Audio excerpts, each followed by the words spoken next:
I'm recording. Don't worry, we'll cut. Hello? Hey. How you doing?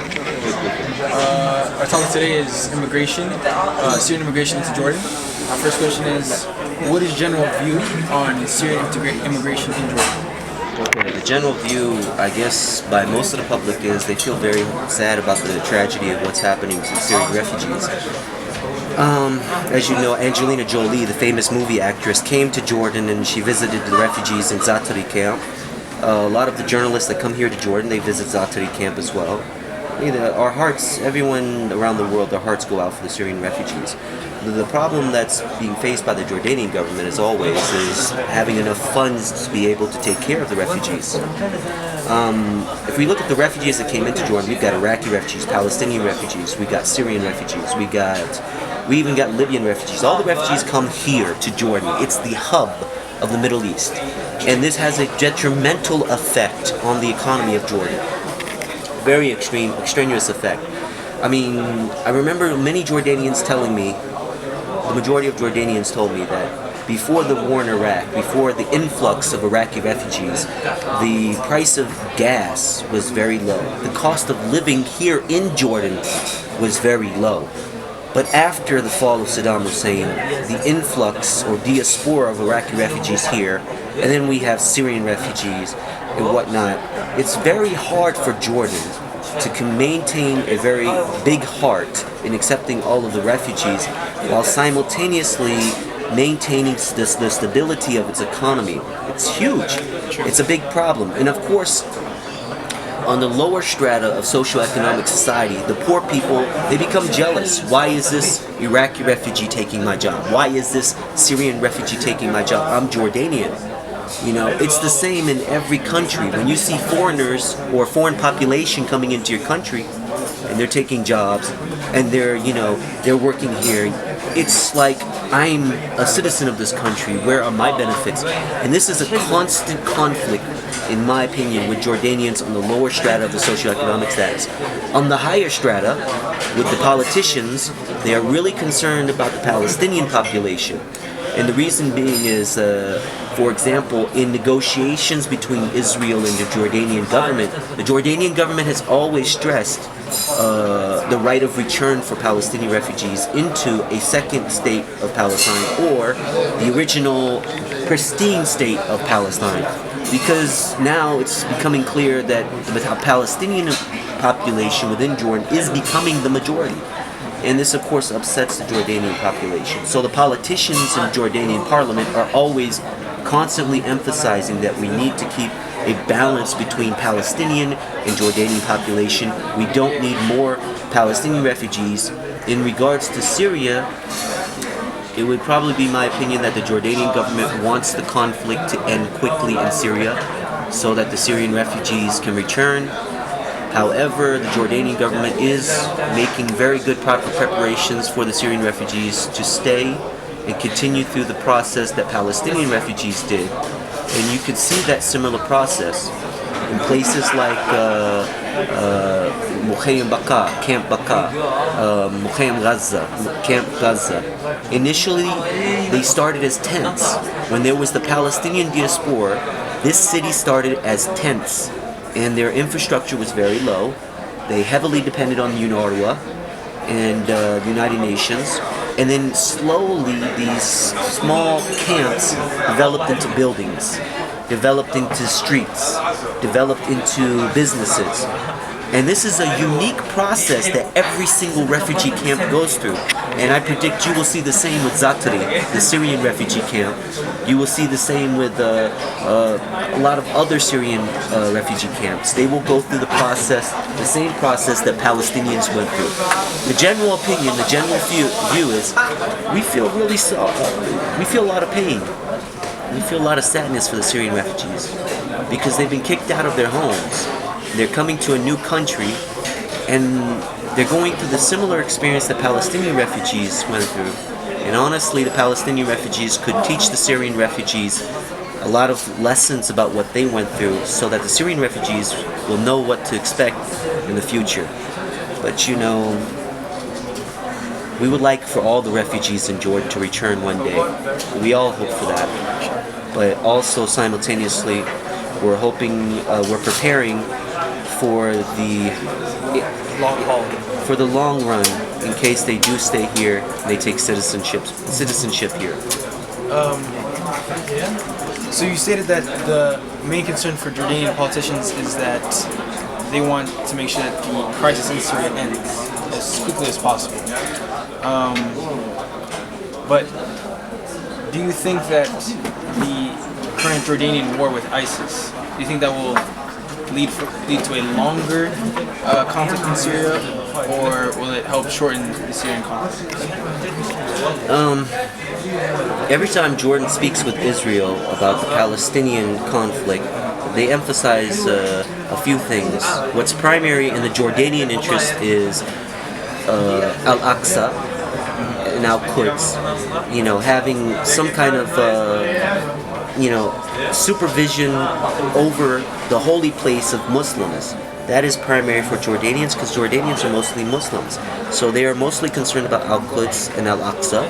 And the second thing they've always stressed in negotiations with Israel is the Palestinian population. So I know this. It is a big factor.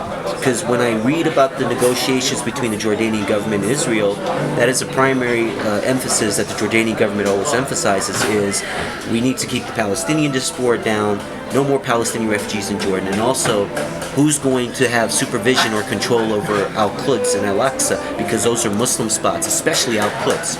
So I know that's the fact. In regards to the battle against Daesh, I think discreetly, the Jordanian government believes it can eliminate Daesh, end the conflict so the Syrian refugees can go home. Openly, Jordanian tries to play in between two sides of the conflict. So if you understand my gist of what I'm saying, discreetly it is trying to end the conflict by supporting efforts against Daesh. But openly it's trying to portray a face of being in between. On the fence and not really pushing a lot of efforts toward ending the conflict. And Jordan doesn't have much of a choice because it's stuck in a conflict. More and more refugees are coming to Jordan, and it's detrimentally affecting its economy. So the king does a wonderful job of being able, he's very politically savvy when it comes to politics. He knows how to try to swim like a fish in between hostile forces in order to achieve the best for the people within the boundaries of the Jordanian country and nation. So in regards to, that's my opinion. I think that, yes, Jordan believes it can end the conflict quickly with the fall of Bashar al-Assad, end Daesh, and hopefully return some of the Syrian refugees, if not the majority, back to Syria. I think Admiral John Kirby of the Pentagon, he said he estimated it'll take 3 to 5 years with the battle against Daesh. So maybe he's right, maybe he's not, but he's estimated 3 to 5 years. In the 3 to 5 years, after the 3 to 5 years, inshallah, when the Syrian conflict is over, do you think that many Syrians will be willing to still go back to Syria, or will there be Syrian refugees who have become citizens, who have become accustomed to Jordan and would still stay? Do you think that the conflict has lasted, for too long, and that maybe some Syrians may not want to go back?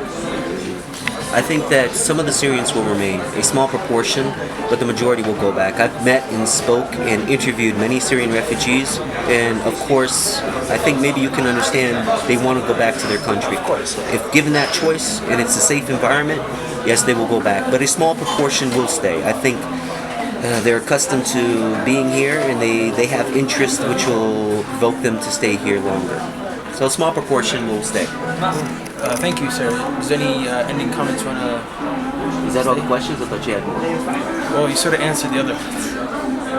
Let me stress one thing. In 1940s, the CIA removed the democratically elected president of Syria in operations Weapon and Straggle. Stephen Meade was the agent that worked for the intelligence agency. Syria had its first democratically elected president, but we removed him. And after he was removed, in 1 year, There were 3 different presidents within Syria. And the end of that competition, Hafiz al-Assad came to power. So, Bashar al-Assad derives from that. So you have to understand why he doesn't trust our country, America, that much. And right now, it's pretty bad in Syria. The conflict is very bad. I mean, you have people fighting against whom they perceive to be a tyrant. And then you have in Iraq, people who are fighting against the government they perceive to be a tyrant as well.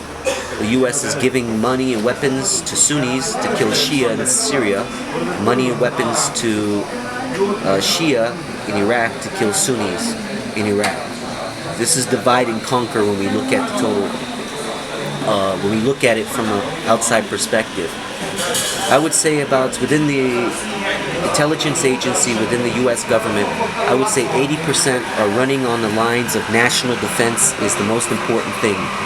Like Dwayne Coolidge of Central Intelligence Agency said, the most primary goal of the U.S. is to ascertain national defense. And that means to gain interest at whatever cost, even if the costs are detrimental to humanity. So what we have is a divide and conquer. We have Shia against Sunni, against each other in 2 countries. After so many killings and murders and bombings of holy sites, how do you repair that hate? You can't. I've spoken to some of these people, and the hatred within them is so bad. I think it's going to take a miracle to give them the love that they need to be able to repair their relations and come to a peace. In regards to the conflicts in Syria and Iraq, you can't look at it separately. You have to look at it as together. They're together because they're sanctuaries for this insurgency. So you're gonna, whatever country is involved with ascertaining peace, they have to look at the entire thing. Instead of separating Iraq, Syria, they have to look at both as one conglomeration, just like Daesh is looking at them as the Dawlat Islam, the state of Islam. I hope the best. I hope the best for this region. My heart is here in this region. That's why I came here. I didn't come here for money. I came here because my heart and my interests are here for the people. I believe in the people here. I believe one day they will repair this animosity, this hatred, and they will repair the damage that they're doing. And the Middle East will become a stronger country and a stronger region. And there are good people here that we want to work toward that. We're willing to risk our lives along with our Arab brothers and sisters in order to ascertain that. I'm not going anywhere. I love the Middle East, love Mansif. I'm staying here with the people. So I'm happy. If tomorrow I walk out this door and I get blown up or bombed or something, I'm happy with that. Why? Because I'm working towards something that's worth it. It's valuable. And that's peace in the Middle East, and that's to make this region stronger than it was ever before. These are all tests, bas imtihan, tests from God. We will accomplish them, we will conquer them, and we will become much stronger and much better. That's my opinion. Thank you, sir. I had other questions, but like you answered them. Like the one about Jordanian public, how they responded. You answered the first question. Thank you, sir. Are you sure? Yeah. Actually, I got one more question. I didn't write this down, but so you mentioned like how the United States is dividing and conquering the Middle East, and it's evident in what's been happening for the past 2 decades or so. No more, actually. 3 decades.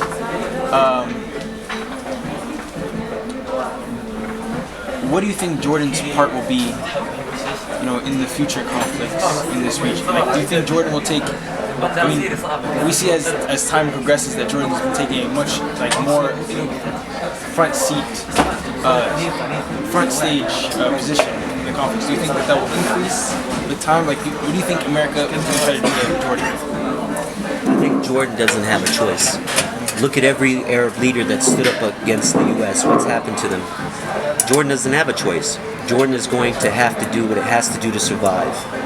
And it's going to have to take a more of a direct role in battling ISIS. It's going to have to. ISIS is like the Assyrians in the history. They didn't learn the lesson from Salah ad-Din Ayyubi, and they didn't learn the lesson from the Prophet Muhammad, peace be upon him.